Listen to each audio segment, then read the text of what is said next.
Bonjour au premier. On va attendre, j'espère que le son est bon, et on va attendre 14h03 pour commencer, comme d'habitude.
Commencer dans 3 minutes, à peine 3 minutes.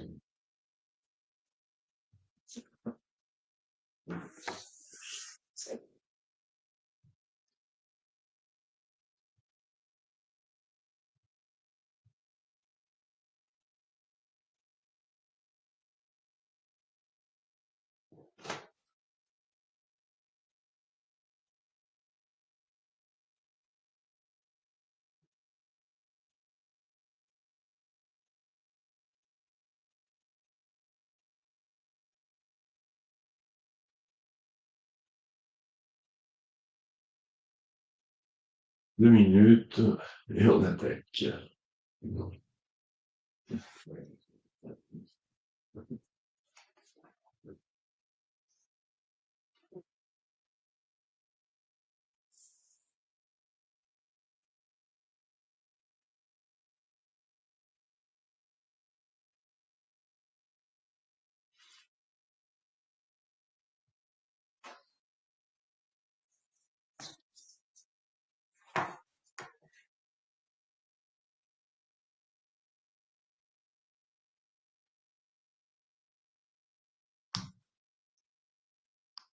1 minute.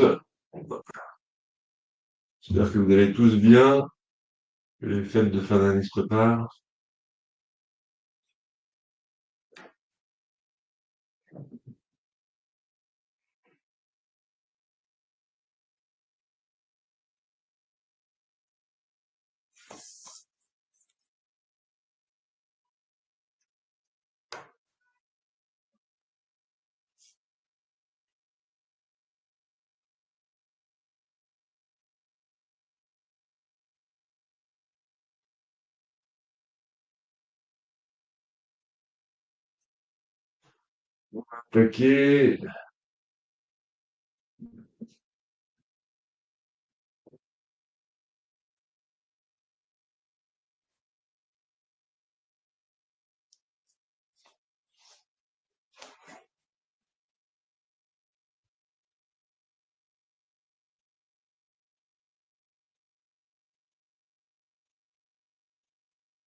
14h03. Donc, on y va. Bonjour à tous. Est-ce que vous m'entendez bien? Normalement, tu m'entends, Olivier? Très bien, ouais, c'est bon. Ouais, super. Bienvenue dans votre épargne numérique toujours plus. Je me présente Nicolas Bazinet, je suis directeur de développement du pôle épargne. Nous accompagnons les clients sur les stratégies de placement d'épargne et d'optimisation fiscale. Pour cela, nous sommes ravis de recevoir aujourd'hui Olivier Mescoulet, directeur de développement de la société Seventure. Bonjour Olivier. Bonjour. Alors, on va aborder aujourd'hui la réduction d'impôts au travers du FCPI de chez Seventure, mais premièrement, je vais vous faire un rappel sur Bourse Direct. Bourse Direct est agréé à CPR et supervisé par l'AMF. Bourse Direct est un prestataire de services en investissement. Nous faisons de la réception-transmission d'ordre de bourse pour nos clients et de l'exécution d'ordre pour des comptes de tiers. Nous sommes dépositaires, conservateurs, teneurs de compte pour les clients, pour leurs comptes type PEA, PEA, PME. Bourse Direct est aussi COA, courtier en opération d'assurance, immatriculé à l'ORIAS, qui nous permet de vous proposer des contrats d'assurance vie, des plans d'épargne retraite, et aussi deux contrats d'assurance vie dédiés, très intéressants chez Bourse Direct. BDH, Bourse Direct Horizon de Generali et Bourse Direct Vie d'Apicil. Bourse Direct est aussi conseil en investissement, ce qui nous permet de vous proposer d'autres produits et de vous accompagner dans le conseil. Et c'est dans ce cadre-là aujourd'hui que les FCPI sont distribués. Nous allons aborder des points généraux et chaque investisseur doit tenir compte de sa situation personnelle et ne, et il ne doit pas avoir ni la performance passée ni la défiscalisation pour unique motivation de souscription. Il faut toujours bien comprendre le produit dans lequel vous investissez.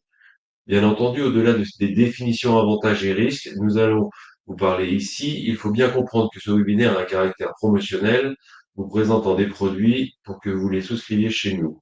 Il faut toujours se référer au statut, prospectus et DIC avant de prendre une décision finale d'investissement. Quatrièmement, toujours tenir compte que les performances passées ne préjugent en rien des performances futures. Et pour finir, je vais et nous allons vous faire une présentation de notre mieux pour présenter un contenu clair, exact et non trompeur.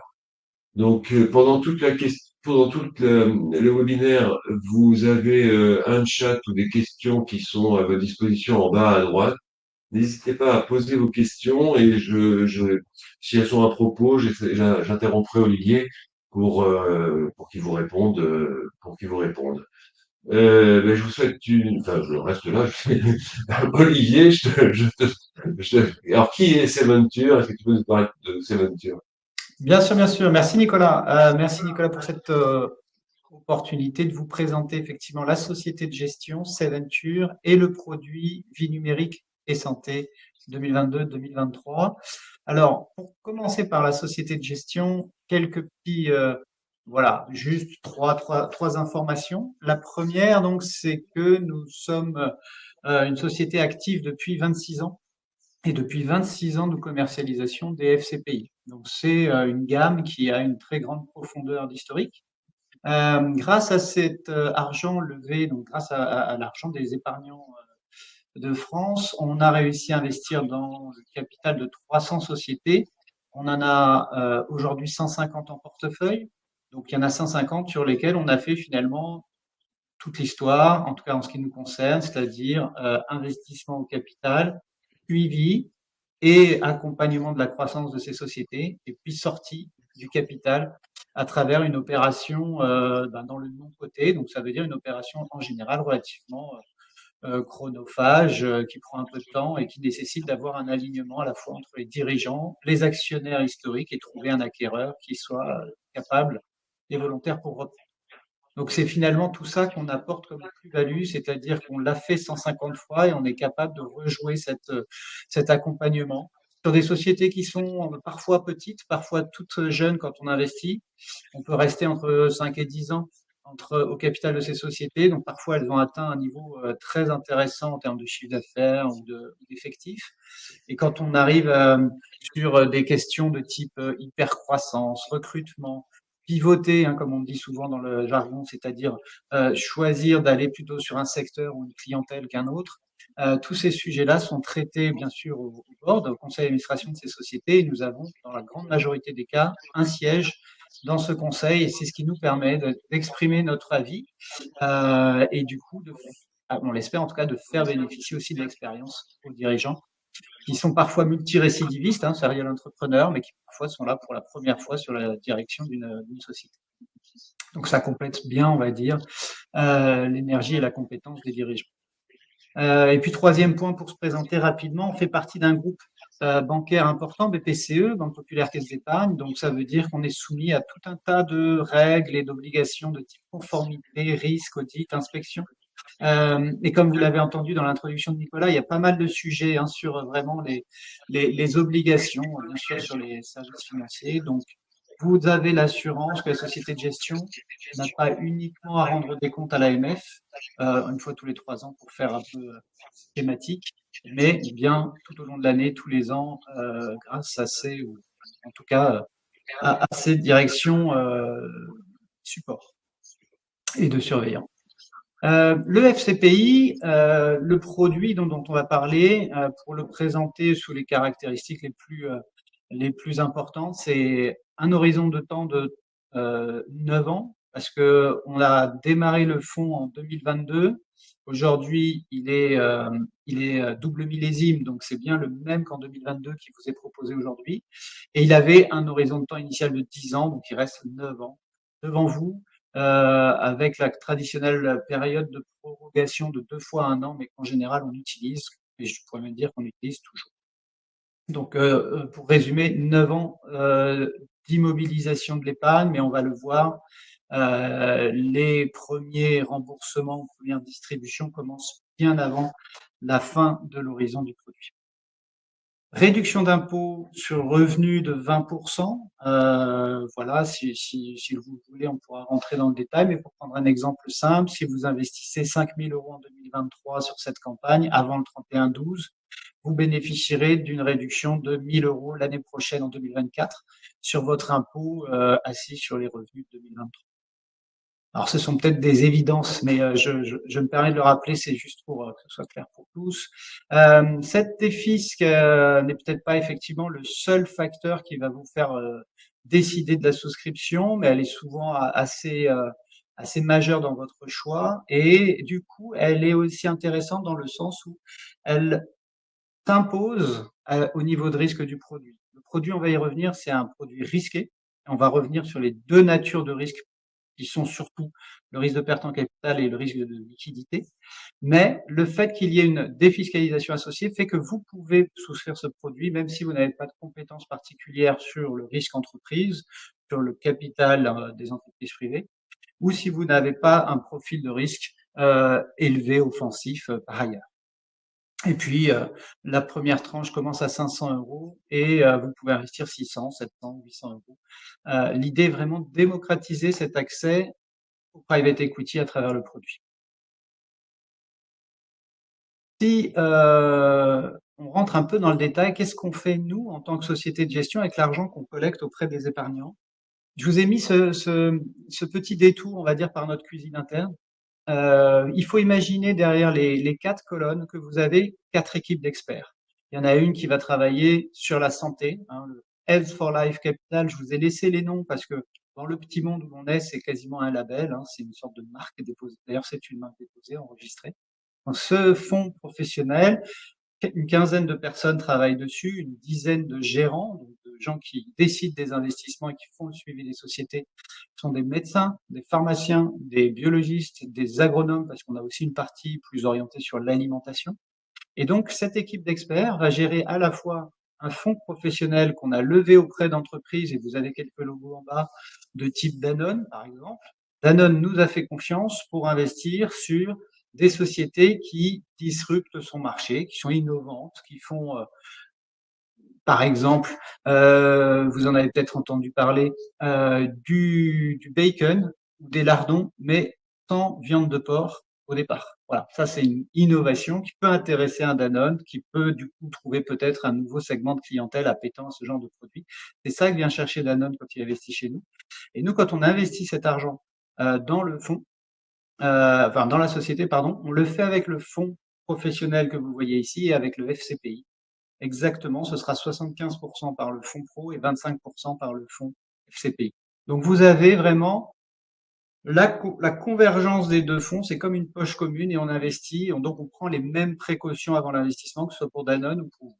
Voilà, c'est ça Alors c'est quelque chose qui peut être relativement commun à d'autres sociétés de gestion, mais je les ai pas toutes étudiées. Je crois qu'on est ceux qui faisons le plus d'effets de levier sur votre argent pour aller mettre des tickets 3-4 fois plus gros systématiquement.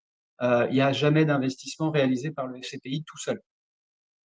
Donc vous avez la garantie que l'argent est investi par des experts de leur domaine. C'est ça qui est intéressant. Alors, vous avez la même chose sur le digital, qui est un secteur traditionnel, on va dire, du private equity, tout ce qui est technologie digitale. Nous, on est surtout centré sur les services financiers, les services de grande distribution. Le sport, qui est plutôt original, parce que là, on va être sur une filière plutôt en construction, une filière qui a démarré après les biotech et après les tech, mais qui est très intéressante. On va y revenir s'il y a des questions. Et puis l'économie bleue, qui est un domaine encore plus récent.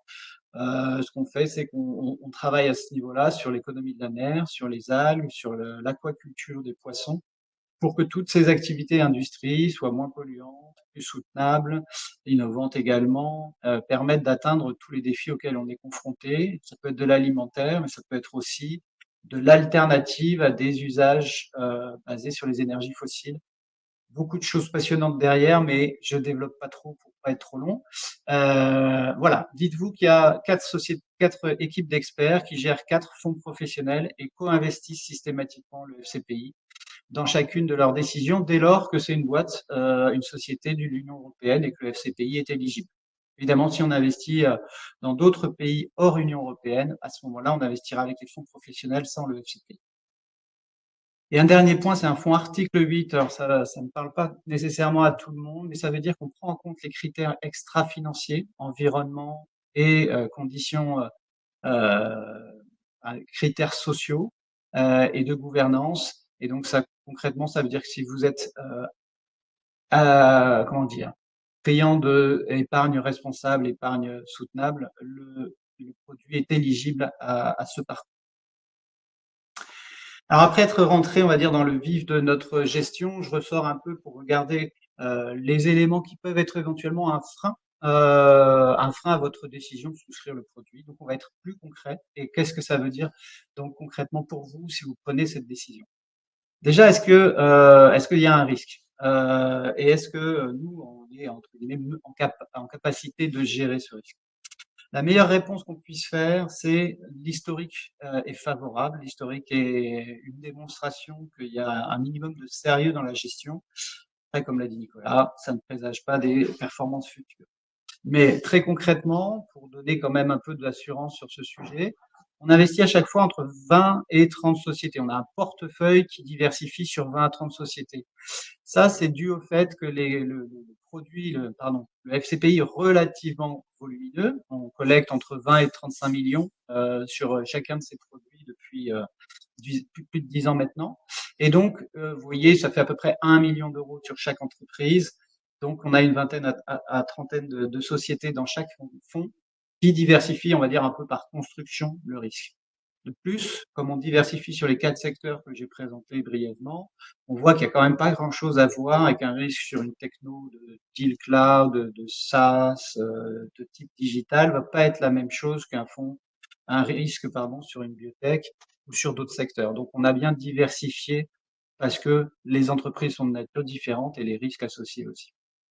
Ensuite, est-ce qu'on a généré des pertes en capital? Parce que finalement, c'est quand même le risque principal qu'on a envie de gérer, auquel on n'a pas envie d'être soumis en tant qu'investisseur. Là, je dirais, l'argument le plus intéressant qu'on puisse avoir. On a fait 17 millésimes ouverts depuis 2010, parce qu'il y a eu des années où il y a eu plusieurs millésimes.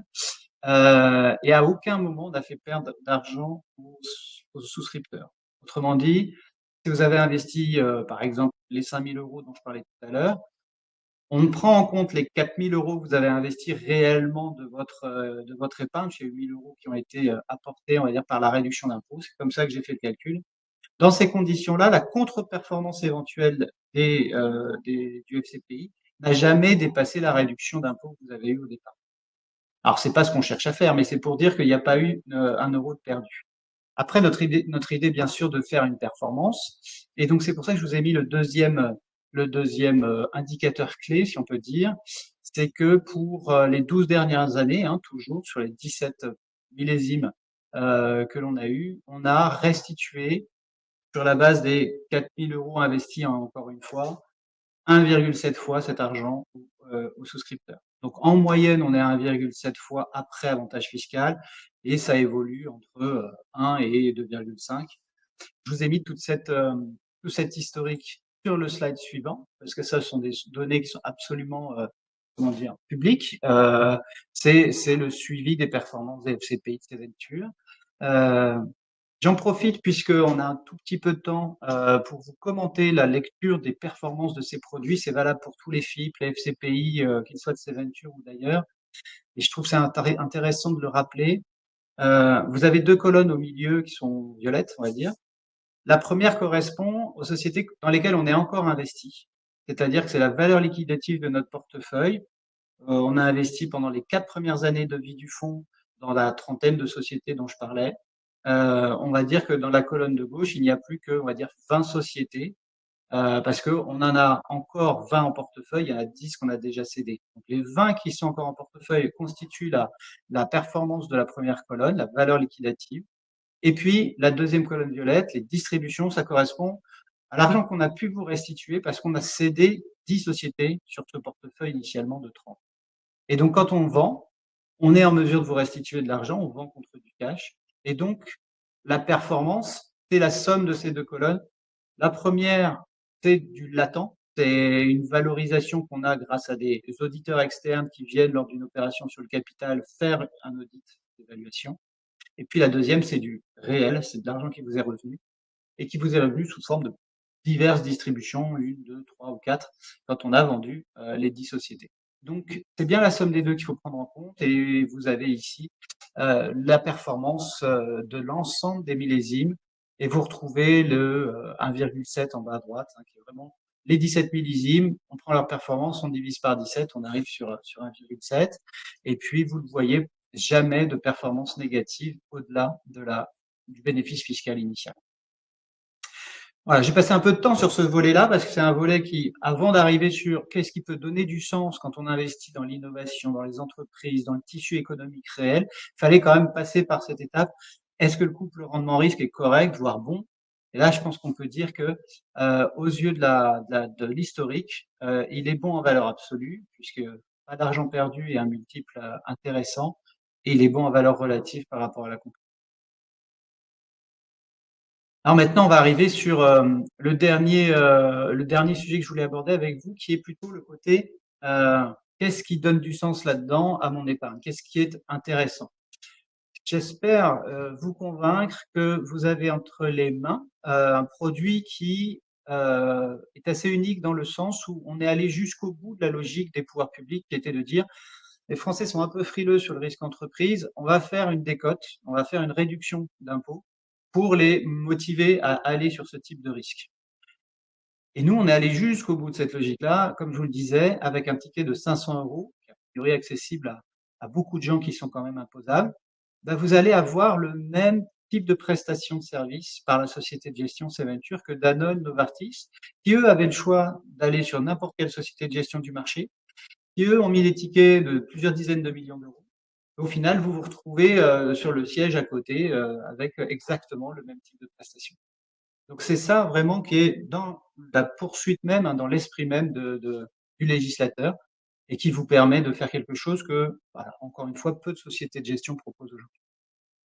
De plus, comme on le fait depuis plus de 10 ans auprès de grands leaders sectoriels de grosses entreprises, quelque part, ça vous donne l'assurance, si ces gens qui font des suivis importants, enfin des analyses importantes avant d'investir, ça vous donne un peu d'assurance sur la qualité de la gestion et des performances de ces équipes d'experts qui investissent.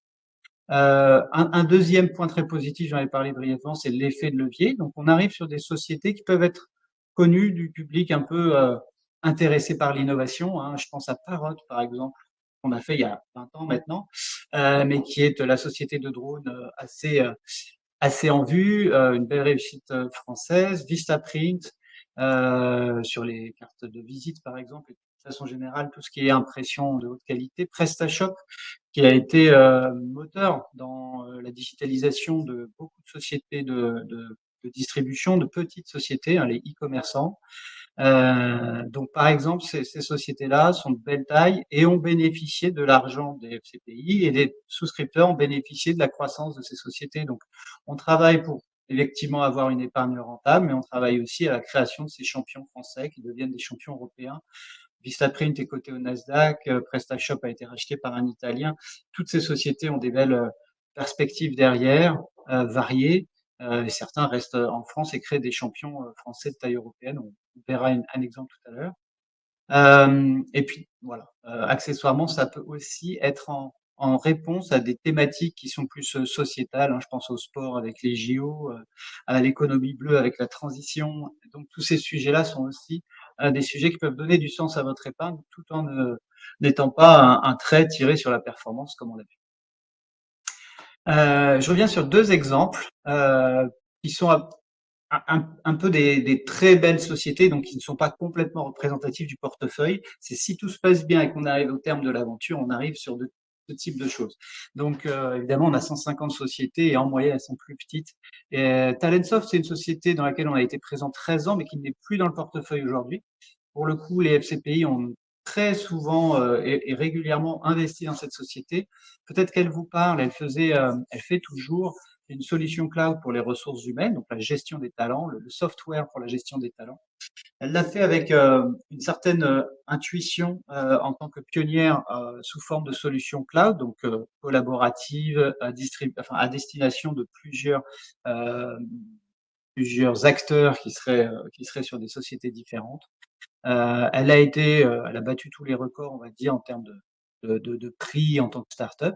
Et puis, elle a été vendue il y a maintenant 2 ans à Cegid, la société qui est derrière Sage et qui est tenue par Jean-Michel Aulas, pour constituer finalement un champion européen sur ce domaine-là, reconstituer encore plus de capacité, on va dire, de croissance. Mais la société faisait déjà plusieurs centaines de personnes et a été vendu plusieurs centaines de millions d'euros assez vite contre du cash. Donc derrière, un beau multiple pour plusieurs FCPI, donc des milliers de souscripteurs. Et puis le deuxième, c'est dans la biotech. Donc la première était dans la tech, hein, parce que ce sont vraiment quand même les deux domaines sur lesquels on a le plus d'historique. Et dans la biotech, Math est assez remarquable. Elle est moins connue, elle est lyonnaise. Elle travaille sur aider des patients qui sont atteints de maladies incurables, maladies rares, ou des maladies qui suppose des traitements derrière très douloureux, invalidants, des chimiothérapies ou autres. Cette société-là propose quelque chose qui est plutôt de l'ordre de réactiver la défense immunitaire des patients et donc quelque chose qui est moins perturbant, beaucoup moins d'effets secondaires. Les taux d'espérance qu'on calcule à 24 mois sont déjà statistiquement prouvés, les succès aussi. Et donc, c'est une société qui va très vite et qui fait déjà des essais cliniques sur l'homme au bout de 7 ans, hein, donc depuis 2021, en France, en Europe et aux États-Unis. Donc, elle avance, pour résumer, très vite sur tous les fronts, sur plusieurs indications, donc plusieurs types de maladies. Elle a été également cotée en bourse, ce qui est là aussi unique. Et nous, on l'accompagne depuis le début, de même que pour Talentsoft, depuis le début jusqu'au bout. On est rejoint par d'autres investisseurs de renom, ou dans le cas de Talentsoft, ou des investisseurs du flottant, donc des investisseurs publics qui a eu l'introduction en bourse.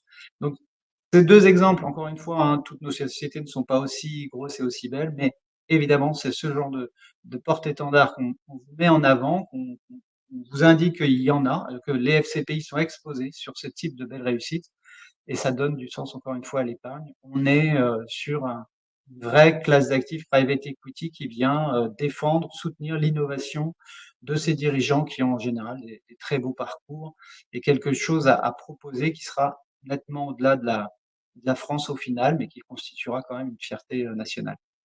Et puis je vous ai mis quand même à la fin, pour rester très conformité comme il se doit, le niveau de risque, 6 sur 7. Je vous ai bien parlé du risque en capital, qui est a priori quelque chose avec lequel on arrive à vivre maintenant depuis 97, et je vous l'ai montré sur les 12 dernières années. Je vous ai un peu moins parlé du risque de liquidité. Je reviens du coup, avant de passer à vos questions, sur le tableau des performances et du détail. Vous le voyez, la deuxième colonne, c'est la colonne qui correspond aux distributions déjà réalisées. Donc finalement, vous voyez que des fonds qui ont été levés en 2014 ou 2015, quand on se situe à la date de 2022, ils ont déjà distribué de l'argent. Et parfois 850 euros pour une mise de départ de 1000 euros, ils ont quasiment remboursé la somme de départ. Ça veut dire quoi? Ça veut dire que concrètement, Bien sûr, l'horizon du dernier euro, ce sera 2032, mais il y aura de l'argent qui reviendra en 2029, 2030, 2030. C'est ça qui est intéressant, c'est un retour progressif de l'argent. Et un dernier mot, parce que ça, c'est pas ce dont on est le plus fier, mais il faut l'expliquer. 2010, 2011, 2012, vous voyez qu'on a encore des fonds qui sont ouverts, c'est-à-dire qu'on n'a pas restitué l'intégralité de l'argent. Alors, c'est des fonds sur lesquels on a restitué plus que ce que le client avait mis, et de fait, on va les clôturer en mars 2024, quand on aura fait la cession de la dernière société du portefeuille, qui a été investie par 3 d'entre eux, et qui du coup va faire l'objet d'une session dans les toutes prochaines semaines. Donc on aura effectivement clôturé correctement ces fonds, mais avec 2 ans de retard. Il y a donc une gêne évidente pour le client, mais il fallait quand même que je vous le signale. Les choses sont faites pour qu'on traite au plus vite, mais il y a quand même ce risque de liquidité qui peut porter sur une société sur 20, mais qui vient, on va dire, gêner la clôture complète du fonds. Voilà, j'ai été complet, transparent pour ne pas créer d'informations trompeuses, et je suis disponible pour vos questions.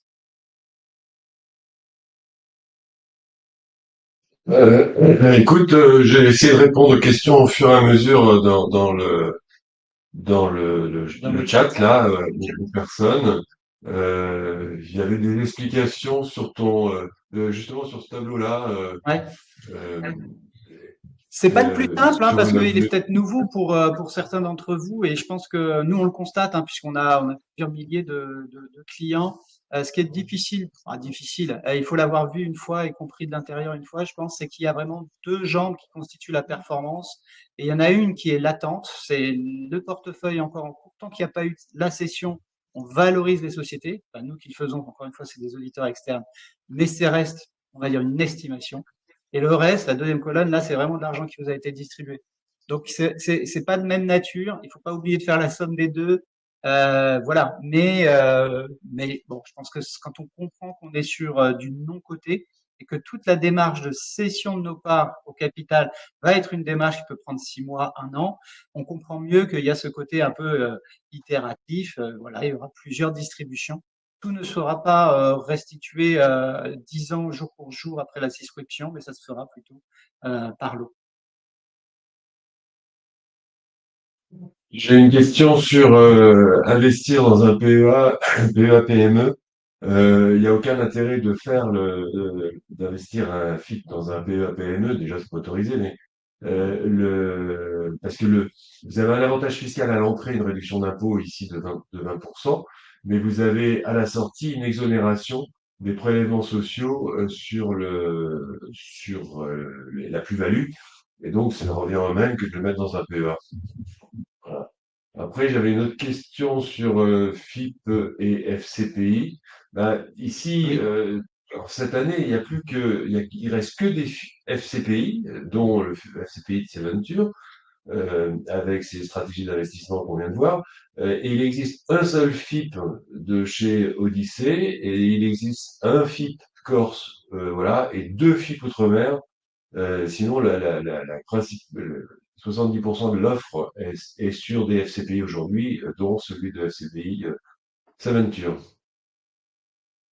Ouais, tout à fait. On voit d'ailleurs que l'offre suit la demande du marché, puisque l'année dernière, la demande s'était portée sur les FCPI à 70%, quand on prend le gâteau complet, FIP plus FCPI.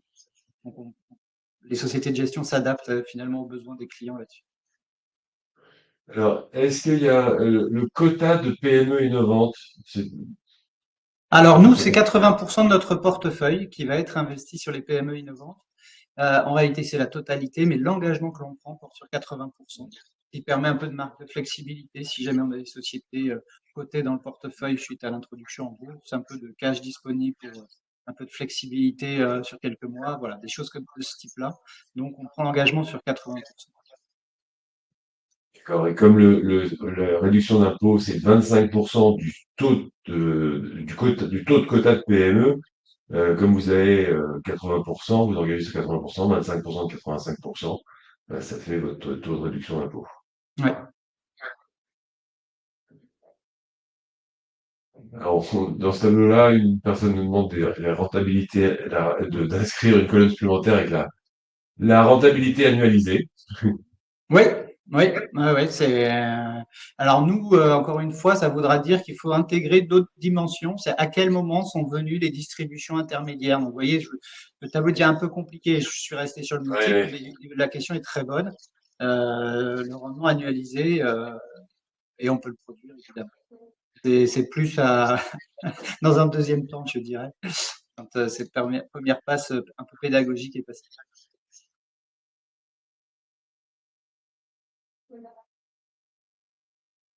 Très bien, bah, écoutez, on a fait un peu le tour. Merci beaucoup, Olivier. Ah, une Merci à dernière vous. question. Quels sont les risques liés alors, au produit de défiscalisation, ben, c'est avant tout les risques, c'est la durée d'investissement. On est sur une longue période. C'est le risque de perte en capital qu'on a à la fin, parce que vous avez un risque quand même de perte en capital. Et réussir une défiscalisation, c'est d'investir moins, mais d'investir régulièrement sur plusieurs années. Et c'est la moyenne des différents millésimes qui font que la performance sera bonne. Voilà, donc c'est changer de société de gestion, c'est pas toujours investir les mêmes pour pas avoir toujours les mêmes PME dedans. Donc faut changer de société de gestion, faut investir régulièrement parce que si vous investissez cette année et que c'est le pire millésime, ben vous allez être déçu. Mais si vous investissez cette année plus les deux trois autres années derrière, ben, la moyenne de vos investissements fera que vous avez une optimisation réussie fiscale rentable et intéressante pour vous. Tout à Après, il y a fait. d'autres risques Qui sont qui mineurs sont par rapport effectivement aux deux principaux que tu as indiqués, risque de perte en capital et risque de liquidité, puisque risque de taux, en réalité, on est quand même sur la zone de l'Union européenne où les trois quarts, on va dire 95%, c'est en euros. Les risques, pardon, pour les risques de change.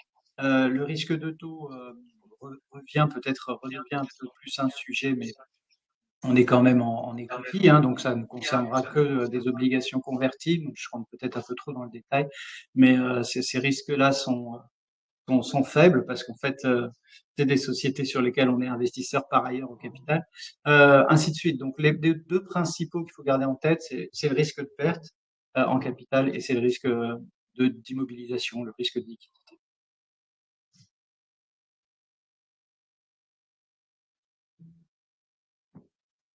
Bah, écoutez, on vous remercie tous, merci beaucoup Olivier.